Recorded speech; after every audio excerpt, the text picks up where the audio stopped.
In 2020, during one of those strange in-between phases of lockdown and reopened stores, I had a stretch of time that felt less like reality and more like I was walking through a scripted loop I couldn't escape. I was driving home late from my girlfriend's house, maybe 1:30 in the morning. It had just snowed, not heavy, but enough to turn the road slick. I live in a small town outside Scranton, Pennsylvania, and there's this one intersection near my place that's infamous for accidents. It has 4 stop signs but no lights, and on snowy nights, you have to basically guess if the other driver will obey them. As I approached the intersection, I felt something heavy settle in my chest. It wasn't fear at first, just a strange sense of being out of place, like I had stepped into a moment I had already lived. I slowed down even though I had the right of way. Then without warning, a black pickup truck blew through the stop sign on my left. If I hadn't hit the brakes early, it would have plowed straight into my side. I pulled over shaking, watching the taillights vanish into the snow. That would have killed me. I knew it. But what scared me more was that I knew it was coming. Not in the way you anticipate danger. I remembered it. I remembered the details like the crunching metal in the glass and the airbag crushing my face. None of it happened, but I remembered it like a fact. I chalked it up to stress. The pandemic, the isolation, whatever. But then a few nights later, I had another episode. I was at a red light and I remembered the song that would come on the radio before it did. I remembered the woman walking her dog across the street even though I couldn't see her yet. I started to feel like I wasn't living in the present anymore, just reenacting it. Then the dreams began. Same road, same crash. Each night more vivid.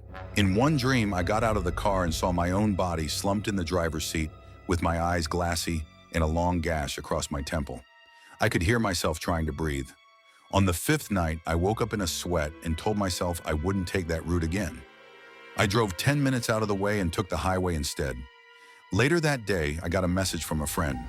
There had been a fatal crash at that same intersection. Same time I usually drove through it.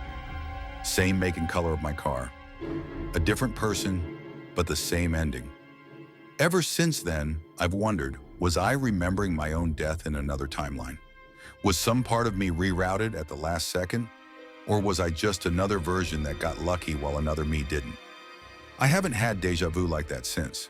But sometimes when I drive at night and the road looks too familiar, I get chills because maybe some part of me remembers something I'm not supposed to.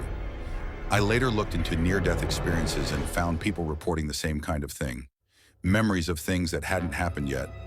Only they always involved a close brush with death. Maybe deja vu is just a side effect of slipping through the cracks.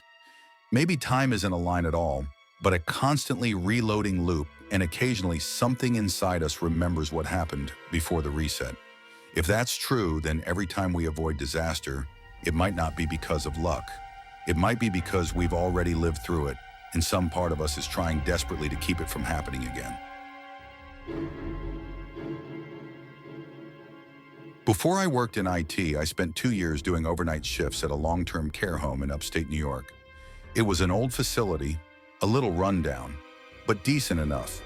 We had a few residents with Alzheimer's or advanced dementia, but most were stable, just elderly and needing care.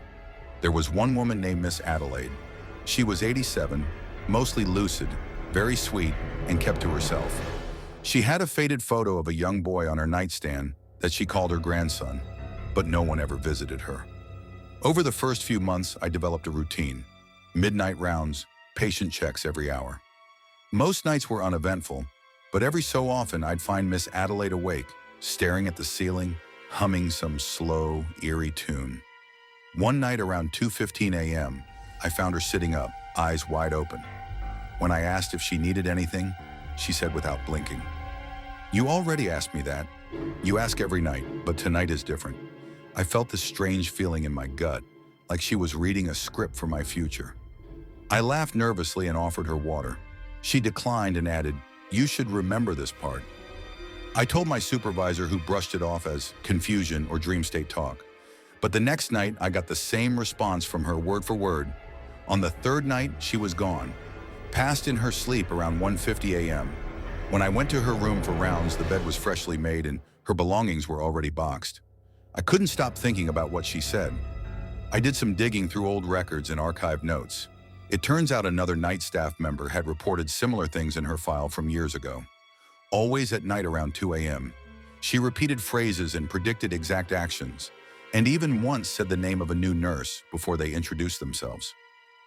One entry from 2013 had her saying, "I remember this version. You take your break at 3:07. You always do." And according to the note, the nurse had just looked at their watch. It was 3007. I don't know what was happening with Miss Adelaide. I don't really believe in the paranormal, but it seemed to me that she was in some kind of loop or glitch. I can't really explain it, but it seems to me that maybe she was stuck, watching her life play out again and again, waiting for it to end differently. Now I work behind a desk, but I still get the occasional wave of déjà vu. And when I do, I stop and listen, because maybe it's not just a trick of the brain. Maybe it's a message. Maybe it's Miss Adelaide or someone like her reaching out across timelines trying to remind us we've been here before, and it didn't end well. I've since met people who worked at that same care home, both years apart, and without me saying anything, they mentioned that they used to have weird dreams at night while working there.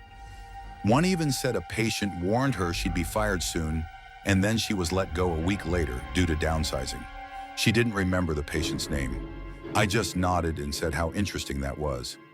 I think about Miss Adelaide often, and sometimes when I'm falling asleep, I hear that same eerie humming from my dreams. I can't help but still think about Miss Adelaide all the time.